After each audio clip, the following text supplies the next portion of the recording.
There are hundreds of sandwiches. Most people know 5. But each one has a completely different origin story, and some of them changed the world.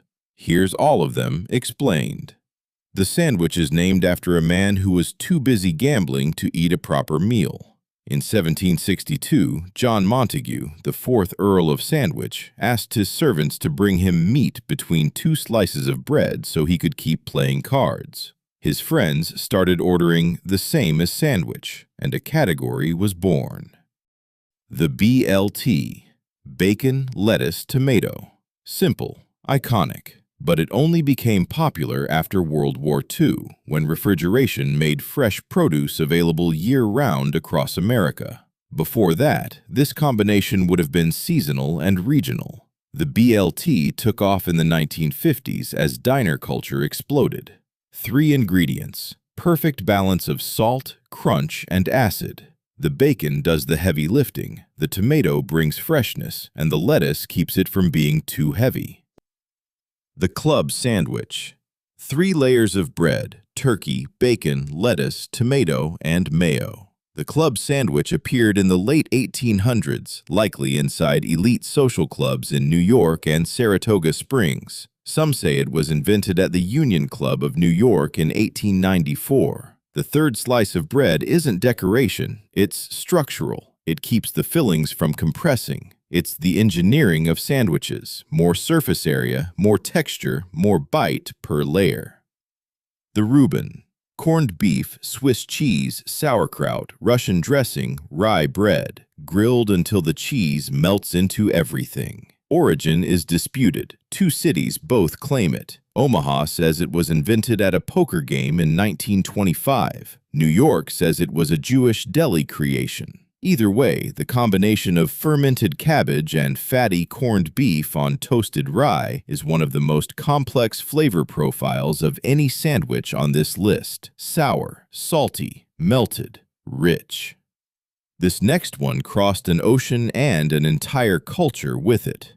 The Banh Mi. French colonialism changed Vietnam, but Vietnam changed French bread. The banh mi is a baguette introduced by French colonizers in the 19th century, filled with Vietnamese pickled vegetables, cilantro, jalapenos, pâté, and various proteins. After the French left, Vietnamese bakers made the baguette their own. Lighter, crispier crust, airier interior. The result is the most texturally complex sandwich in the world. Crunch, tang, heat, freshness, all in one bite.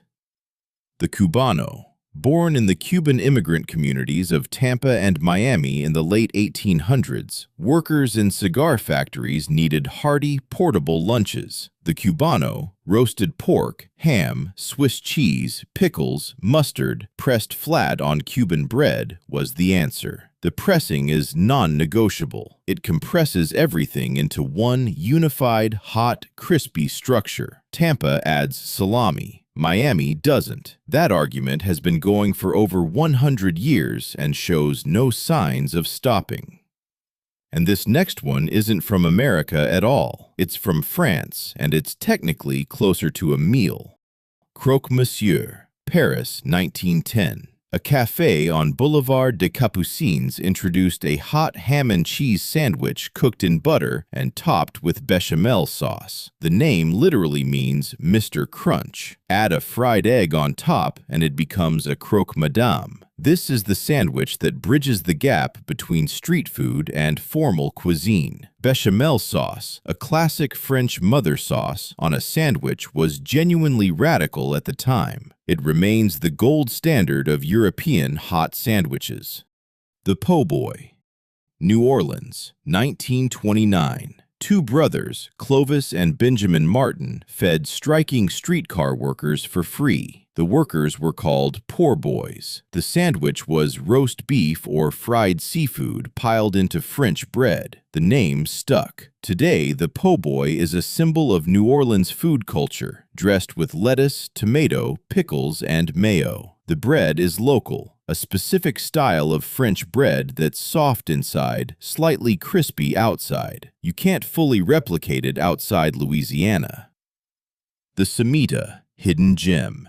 Most people outside Mexico have never heard of this. The Cemita comes from Puebla, Mexico, a sesame seed brioche bun stuffed with breaded chicken or beef milanesa, avocado, Oaxacan string cheese, chipotle, and popolo herb. The popolo is the key. It's an herb that has no substitute anywhere in the world. Sharp, citrusy, completely unique. The Cemita is arguably the most complex sandwich that doesn't have global recognition yet. That's changing. From a gambling earl's lazy lunch to a Parisian cafe dripping with bechamel, every sandwich tells a story. Next time you order one, you'll know exactly where it came from, why it's built the way it is, and what makes it different from everything else on the menu.